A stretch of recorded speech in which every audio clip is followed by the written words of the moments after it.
Mr. Barr. Mr. Chairman, members of the committee, good to be with you all, and Mr. Perlmutter, good to see you outside of the Financial Services Committee and your perch here in the Rules Committee. I want to thank you for allowing me to testify before the committee today regarding my amendments to H.R. 2740.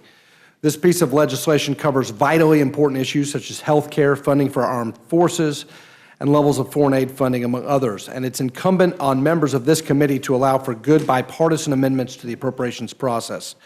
As you will see, 3 of my amendments work to deal with the growing problem of anti-Semitism in this country and around the world, and ensuring that American tax dollars are not used to support organizations or individuals who participate in discriminatory activity against the Jewish people because of their race or religion. My amendment to the State Foreign Operations and Related Agencies Division, Amendment 67 to Division D, states that none of the funds in this act may be made available to any non-governmental organization, contractor, or grantee that participates in anti-Semitism. This should be a non-controversial amendment. The House of Representatives earlier this year voted 240-0 on an amendment condemning anti-Semitism. A report last year by the European Union Agency for Fundamental Rights reported that 89% of respondents in 2018, in a survey in 2018, felt that anti-Semitism increased in their country in the 5 years before the survey, and more than 85% considered it to be a serious problem. Another report by the Cantor Center at Tel Aviv University showed a 13% increase in major violent anti-Semitic incidents from 2017 to 2018 worldwide.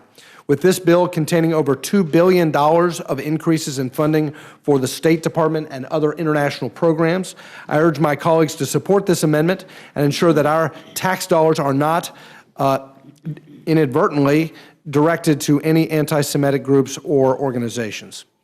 In addition to my amendment barring federal funding from going to anti-Semitic organizations or grantees, my other amendment to the State Foreign Ops and Related Agencies Division, Amendment 68 to Division D, increases State Department and Foreign Service funding by $1 million in order to carry out increased vetting that ensures funds are not used to support entities that participate in or display anti-Semitic activity. Opportunities where organizations like the Palestinian Agricultural Relief Committees, or MIFTA, who display anti-Semitic activity while receiving U.S. funding in the past, must be stopped in the future, and I urge my colleagues to support this amendment. And finally, I'm also proud to co-sponsor an amendment introduced by my colleague, Mr. Zeldin of New York, that prohibits funding from going to organizations that participate in the dangerous boycott, divestment, and sanctions campaign against Israel.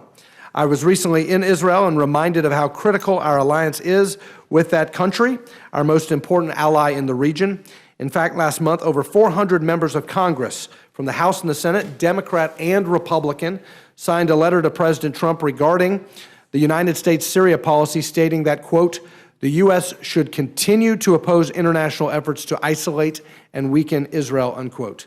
This amendment is in line with this sentiment and prevents the possibility of funding from going to organizations that want to hurt Israel.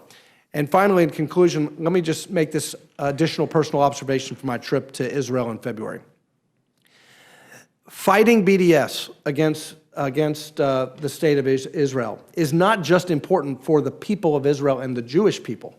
It's also important, frankly, for the Palestinians, for the Arabs that live in Israel and live in the West Bank or Samaria. I visited the Barr industrial zone where for 50 years, Jewish people and Arab people have worked together in peace for the most part, working typically, but not always, under in Jewish-owned businesses in Samaria, in the West Bank.